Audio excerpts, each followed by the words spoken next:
हाँ जी, हे hello one, कैसे हो आप सभी लोग। आई होप मेरे सारे भाई बहन बढ़िया ही होंगे। आज के इस वीडियो में हम बात करेंगे हमेशा की तरह बिटकॉइन के बारे में कि भैया बिटकॉइन का भी क्या सीन चल रहा है। लगभग 63-64 हजार के आसपास भटक रहा है। क्या यहाँ से और ऊपर जाने के चांसेस है या फिर से पिछले 6 महीनों की तरह एक और करेक्शन आगे हमारा इंतजार कर रहा है सोमवार को, तो क्या भी हो सकता है। साथ ही मार्केट से काफी इंपॉर्टेंट खबर अभी निकल के आई है, उसको समझेंगे। तो भैया अगर आप इस चैनल पर पहली बार विजिट कर रहे हो, बिना सोचे समझे हमारे इस चैनल को सब्सक्राइब कर देना, क्योंकि मार्केट से आने वाली सारी इंपॉर्टेंट और कॉम्प्लिकेटेड अपडेट मैं बिल्कुल आसान लफ्जों में इस चैनल पर आपको समझाता हूं। और हाँ, मेरे टेलीग्राम को भी ज्वाइन कर लेना, इसको ज्वाइन कर ही लेना भैया, बिल्कुल फ्री ऑफ कॉस्ट है। मार्केट की जितनी भी इमरजेंसी अपडेट होती है ना, अर्जेंट अपडेट्स होती है, मैं सबसे पहले इस पर शेयर करता हूं। तो भैया क्यों नहीं ज्वाइन करते हो। कल ना आपसे कोई इमरजेंसी अपडेट मिस हो गई ना, तो फिर हाथ धोते रह जाओगे। इसलिए अभी भी कह रहा हूं, बिल्कुल फ्री ऑफ कॉस्ट है, कोई एड वेड नहीं देखने को मिलता है। जाके ज्वाइन कर ही लेना, इसका लिंक आपको वीडियो की डिस्क्रिप्शन बॉक्स में मिल जाएगा। ठीक है, सीधा बात करते हैं अपन बिटकॉइन के बारे में। देखो बिटकॉइन का सीन ये है महाराज, मैंने आपको पहले भी बताया है कि बिटकॉइन 60,000 के जब तक ऊपर है ना, तब तक कोई डरने वाली बात नहीं है, क्योंकि 60,000 की एक रेंज है जो कि 60 से 70,000 तक की चल रही है।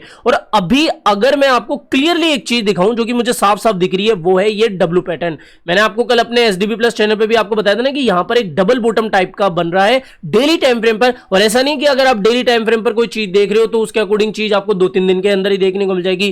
थोड़ा सा समय लगता है, हर एक कैंडल एक दिन की होती है, समझ में आ गया। तो यहां पर डेली टाइम फ्रेम पर अगर हमें यहां पर 65,000 के ऊपर बिटकॉइन की क्लोजिंग देखने को मिल जाती है, आज हो परसों हो सोमवार को, तो आप ये मान के चलना कि ये डबल बॉटम बनने के चांसेस पूरे बन गए हैं। और अब इसकी रीटेस्टिंग के बाद में टारगेट इसका $74,000 का बन रहा है। मैं फिर कह रहा हूं ये डेली टाइम फ्रेम है, यानी कि चीजें आपको थोड़ा सा लेट देखने को मिल सकती है। हो सकता है कि वीक भी लग जाए, लेकिन एक चीज है कि यहां पर रीटेस्टिंग के बाद में अगर कंफर्मेशन मिल गया ना, तो आगे आने वाली कुछ ही समय के अंदर हमें 74,000 तक बीटीसी देखने को मिल सकता है। कोई बड़ी बात नहीं है, लेकिन शर्त यही है कि क्लोजिंग 65,000 के ऊपर हो। ठीक है, समझ में आ गया। और अगर आपको कुछ लॉन्ग पोजीशन ओपन करनी भी है ना, देखो मैंने कल आपको यहां पर समझाई थी, ठीक है, वॉइस नोट के थ्रू भी आपको टेलीग्राम पर समझाई थी ना कि भैया 64,000 के आसपास बीटीसी चल रहा है, एक करेक्शन अनुमानित है। लिक्विडिटी हीट मैप के अकॉर्डिंग यहां पर जो लिक्विडिटी है वो 61,500 के आसपास बैठी हुई है, तो यहां पर आप देख सकते हो। तो मेरे अकॉर्डिंग यहां पर एक छुटपुट करेक्शन आ सकता है और उसके बाद में आप 61,500 के आसपास से या फिर 62,500 के आसपास से भी बिटकॉइन को छुटपुट लॉन्ग कर सकते हो। ठीक है,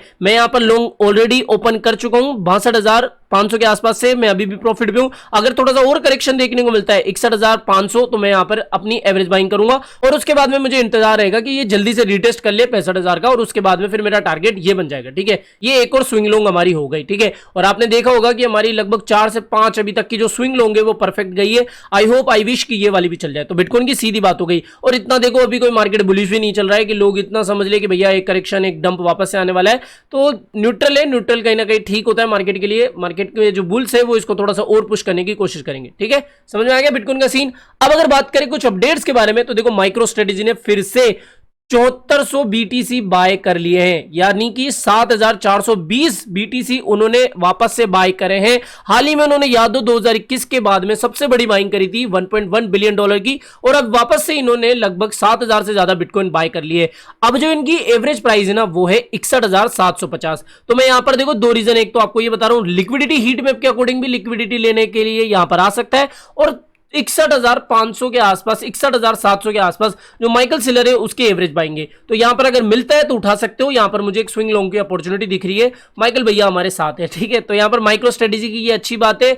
वैसे तो देखा जाए कि इनके ट्वीट के बाद में थोड़ा बहुत करेक्शन आता है, और वो करेक्शन आ गया तो कोई बड़ी बात नहीं होगी। ठीक है, इसके अलावा भैया एक काफी बड़ी अपडेट निकल के आ रही है मार्केट से कि फाइनली जो ब्लैक रॉक की स्पॉट बिटकॉइन ईटीएफ है उसकी ऑप्शन ट्रेडिंग को ग्रीन लाइट मिल चुकी है एसएसए के द्वारा। यानी कि इस साल जनवरी में आपको पता होगा कि ब्लैक रॉक की जो स्पॉट बिटकॉइन ईटीएफ है उसको अप्रूवल मिल गई थी, और इसकी जो ईटीएफ है मार्केट में चल रही थी, लेकिन जो ऑप्शन है, ऑप्शन ट्रेडिंग जो है वो स्टार्ट नहीं हुई थी। फाइनली ब्लैक रॉक की ईटीएफ के ऑप्शन के प्रोडक्ट भी आपको देखने को मिल जाएंगे, जो कि कहीं ना कहीं बहुत अच्छी बात है मार्केट के लिए। तो ये मार्केट के लिए काफी बुलिश और अच्छी बात है कि भैया अब ईटीएफ्स की ऑप्शन ट्रेडिंग भी आपको देखने को मिल जाएगी। तो ये एक खबर मार्केट से अभी निकल के आई है, तो ये खबर हो गई। इसके अलावा देखो कल बिंगेक्स से जुड़ी हुई एक खबर निकल के आई थी। खामा का लोग डर रहे थे, क्योंकि देखो डरने वाली बात है ही, मेरा भी फंड है, आप में से काफी लोगों का फंड होगा, और मुझे ऐसा लगता है कि यहां पर एक स्ट्रेंथ दिखी है इस एक्सचेंज की कि भैया हैकर ने इसको हैक करने की कोशिश करी, छुटपुट यहां पर एक छोटा सा लॉस हुआ है जो कि इनका वीकली या मंथली का प्रॉफिट होगा। तो इन्होंने वो चीज साफ साफ कह दी थी पहले कि भैया हम पे एक हैकिंग अटैक हुआ है, लेकिन कोई डरने वाली बात नहीं है, माइनर सा छोटा मोटा लॉस हुआ है, बाकी सारा फंड आपका सेफ वगैरह है, तो कोई डरने वाली बात नहीं है। विड्रॉल हम थोड़ा सा रोक रहे हैं क्योंकि सारा जो है इमरजेंसी प्लान एग्जीक्यूट करेंगे और उसके बाद में विड्रॉल 24 घंटों के बाद में ओपन हो जाएगा। तो अभी आप देख सकते हो कि विड्रॉल वगैरह सब रिज्यूम हो चुके हैं और इन्होंने तुरंत ही शाम को एक एएमई भी करा जो कि काफी बड़ी बात थी। आपने देखा होगा कि बहुत से एक्सचेंज जब हैक होते थे, हमने बहुत सारे एक्सचेंजों को हैक होते हुए देखा है इन 4-5 सालों के अंदर।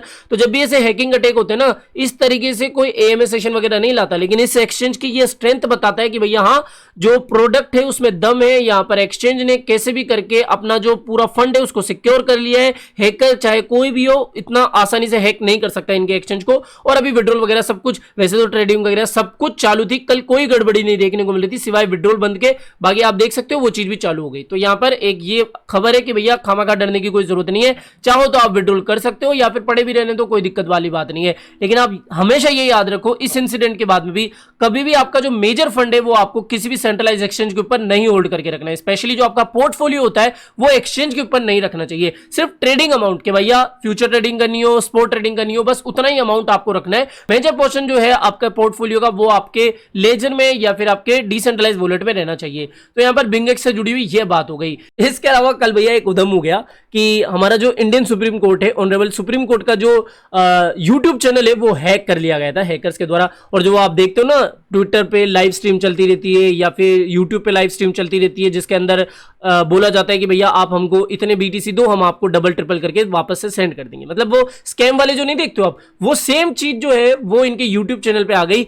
XRP की यहां पर आपको प्रमोशन देखने को मिल रही थी कि भैया XRP से जुड़ी हुई कुछ लाइव सेशन चल रहा था, वहां पर वही स्कैम वगैरह का जो सीन चलता है वही चल रहा था। उसके बाद में जो चीजें हैं वो अचानक से मीडिया के सामने आई, सारी इंडियन मीडिया हमारी इसके ऊपर बात करने लगी और उसके बाद में फाइनली जो है टीम इसके ऊपर एक्टिव हो चुकी है। इसके अलावा यहां पर जो फाइनेंशियल एक्शन टास्क फोर्स है इंडिया की, वो भी कहीं ना कहीं ये आग्रह कर रही है कि भैया इंडिया के अंदर जो वर्चुअल एसेट रेगुलेशन है वो जल्द से जल्द आना चाहिए, जिससे कि जो मनी लॉन्ड्रिंग वगैरह है उसके ऊपर हम कंट्रोल कर सके, चीजें बिगड़ती हुई ना आपको देखने को मिले। तो यहां पर साफ साफ इन्होंने कह दिया कि भैया जल्द से जल्द कुछ ना कुछ रेगुलेशन आना चाहिए इंडिया के अंदर, जिससे कि ये मनी लॉन्ड्रिंग हो, टेरर फंडिंग हो, इसको रोक सके। ठीक है, तो यहां पर ये अपडेट हो गई। बाकी आज के इस वीडियो में सिर्फ 2 काम की अपडेट थी। एक तो ये स्पॉट बिटकॉइन ETF की जो ऑप्शन ट्रेडिंग है वो चालू हो गई है, इसके अलावा बिटकॉइन का सीन। आई होप दोस्तों आज के वीडियो आपको पसंद आया होगा। तो वीडियो पसंद आया हो तो डेफिनेटली वीडियो को लाइक करना है, चैनल आप ही के काम का तो चैनल को भी सब्सक्राइब करके रख लेना है। मिलते हैं जल्दी नई अपडेट के साथ। टिल देन जय हिंद, जय भारत।